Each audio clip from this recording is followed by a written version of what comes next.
Rongsokan kaleng bekas yang mereka dapatkan dari pengepul dapat disulap menjadi kabel aluminium high quality. Walaupun kabel aluminium memiliki konduktivitas yang tidak lebih baik dari kabel tembaga, tapi harganya jauh lebih murah. Kumpulan kaleng bekas yang dipacking di dalam karung goni jumbo menjadi bahan dasar untuk proses daur ulang. Kaleng harus dipastikan dalam keadaan kering dan kosong, karena jika terlalu banyak cairan di dalam kaleng, maka timbangan rongsok akan jauh lebih berat dan itu akan sangat merugikan pembeli. Kaleng bekas kemudian dibakar di dalam tungku yang berisi export. Skill 1 export dengan stak maksimum mampu melelehkan kaleng dengan cepat. Plier ini memiliki tugas untuk memastikan semua kaleng masuk ke dalam tungku melalui lubang kecil yang terlihat seperti gerbang lain menuju neraka. Pekerjaan ini tidaklah mudah. Dia harus menahan panasnya kobaran api dengan jarak yang sangat dekat. Oleh karena itu, beliau membutuhkan gamis tahan panas. Fungsinya mirip seperti baju safety pemadam kebakaran. Kaleng yang sudah meleleh di dalam tungku juga harus dikongsrang-kangsreng agar matang, merata, dan tidak gosong sebelah.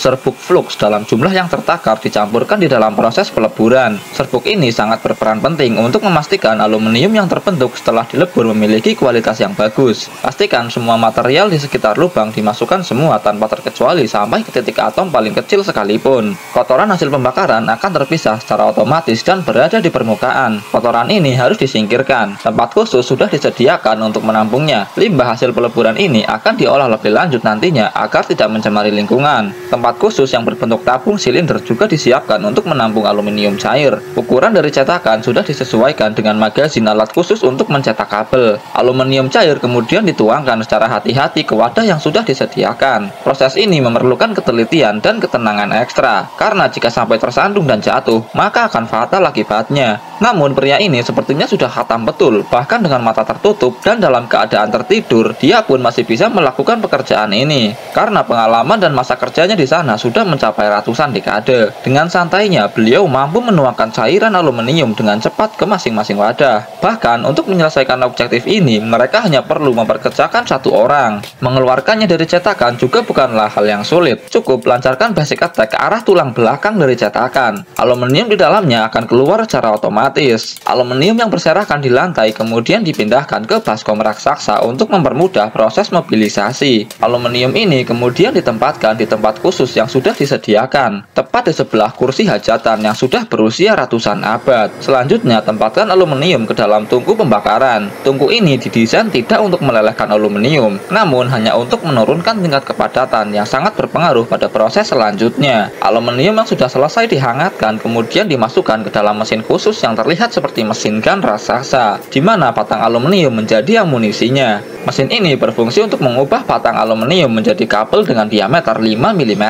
Plier yang menjoki mesin ini tidak menggunakan gamis seperti plier lainnya, karena resiko untuk pekerjaan ini terbilang minim, jadi dia tidak perlu menggunakan baju safety. Mesin canggih ini diimpor langsung dari Cina. Kecepatan produksinya mengagumkan, mampu menghasilkan kabel sepanjang 100 meter per menitnya, tergantung seberapa faseng plier yang menjokinya. Kabel yang keluar dari mesin akan diproses dalam gulungan agar rapi dan menghemat tempat penyimpanan. Anak remaja bahkan sudah memiliki tanggung jawab besar di sana. Dia memiliki tugas untuk memantau jalannya pertandingan. Dengan analisis dan mata biakugan miliknya, semua gulungan yang tersedia dapat dipastikan terisi kabel dengan rapi. Jika ada satu saja lawan yang toksik, maka dia akan langsung menggunakan tang besi di tangannya untuk mengatasinya. Kabel aluminium akan dipotong ketika gulungan sudah penuh. Gulungan ini kemudian dibuka. Terlihat gulungan kabel sedikit berantakan, namun masih dapat terurai dengan mudah. Gulungan ini kemudian dipindahkan dengan angkong ke tempat lain. Jangan pernah menggunakan tangan kosong untuk melepas gulungan ini dari tempatnya, jika tidak ingin tanganmu matang seketika. Di tempat ini, gulungan kabel ditata rapi dan didiamkan beberapa hari untuk menurunkan suhunya. Setelah beberapa hari, pria ini bisa mengangkat gulungan seberat puluhan ton dengan tangan kosong, karena suhunya sudah berada di titik aman. Gulungan ini selanjutnya ditempatkan di tempat khusus. Namun sebelum itu, ujung dari kawat aluminium perlu diluruskan dengan alat khusus. Ujung kawat dijepit dengan kawat yang sudah dikaitkan dengan rantai besi dan ditarik dengan mesin.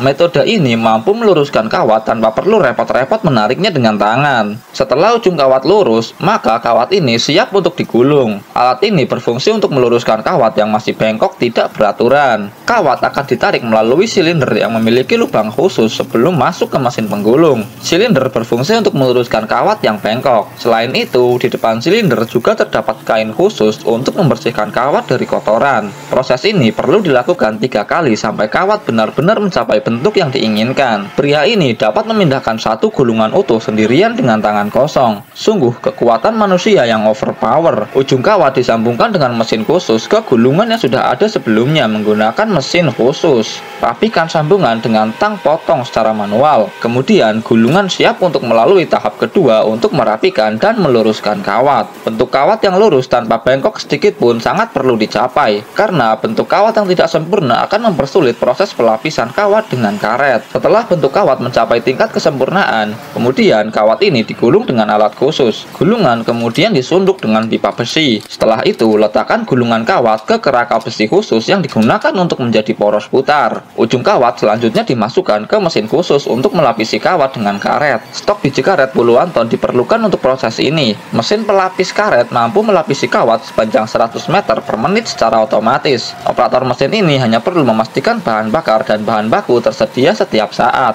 Mesin yang sangat efektif dapat dibuat sendiri oleh mekanik Pakistan. Bahkan mereka menambahkan aliran air di ujung mesin agar mempercepat proses pemadatan dan pendinginan karet. Pria berkulit putih bertugas untuk memastikan kabel yang keluar dari mesin pelapis tidak melilit dan dapat dengan mudah digulung. Pekerjaan yang terlihat sederhana, tapi cukup melelahkan, karena dia harus berdiri sepanjang waktu. Hanya diizinkan duduk ketika waktu istirahat. Proses akhir dari produksi ini adalah menggulung kabel yang sudah jadi dengan mesin gulung sederhana bertenaga diesel. Dalam sehari, pabrik ini mampu memproduksi kabel sepanjang jutaan mil.